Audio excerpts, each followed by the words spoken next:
మన smart phones, ATMs, tablets లో touch screens common అయిపోయాయి. అయితే టచ్ స్క్రీన్స్ ఎలా పనిచేస్తాయో మీకు తెలుసా? బేసికలీ టచ్ స్క్రీన్స్ రెండు రకాలుగా ఉంటాయి. అవి రెసిస్టివ్ స్క్రీన్స్ మరియు కెపాసిటివ్ స్క్రీన్స్. ఈ వీడియోలో మనం ఇవి ఎలా పనిచేస్తాయో సింపుల్ గా తెలుసుకుందాం. రెసిస్టివ్ టచ్ స్క్రీన్స్ లో రెండు ట్రాన్స్పరెంట్ లేయర్స్ ఉంటాయి. అందులో ఒకటి కండక్టింగ్ లేయర్, మరొకటి కండక్టింగ్ షీట్. ఈ లేయర్స్ మధ్యలో కాస్త గ్యాప్ ఉంటుంది. మనం ఫింగర్స్ లేదా స్టైలస్ తో స్క్రీన్ మీద ప్రెస్ చేసినప్పుడు ఈ రెండు లేయర్స్ కలుస్తాయి. అప్పుడు ఆ ప్లేస్ లో ఎలక్ట్రిక్ సిగ్నల్స్ జనరేట్ అయ్యి ఎగ్జాక్ట్ టచ్ పాయింట్ ని సిస్టమ్ ఐడెంటిఫై చేస్తుంది.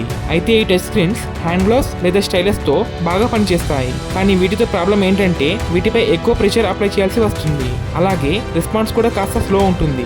ఏటీఎం మెషిన్స్ మరియు పాతకాలపు స్మార్ట్ ఫోన్స్ వీటికి ఉదాహరణ.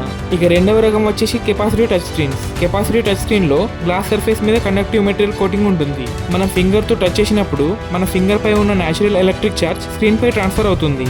ఆ ఎలక్ట్రిక్ చార్జ్ కాస్త ఎలక్ట్రోస్టాటిక్ ఫీల్డ్ ని డిస్టర్బ్ చేయడంతో system exact touch location identify చేస్తుంది. మొదటి దానితో కంపేర్ చేస్తే ఇవి చాలా ఫాస్ట్ గా మరియు సెన్సిటివ్ గా పనిచేస్తాయి. కాకపోతే వీటిపై స్టైలస్ వాడలేము, ఎందుకంటే ఫింగర్ పై ఉన్న చార్జ్ స్టైలస్ పై ఉండదు కనుక.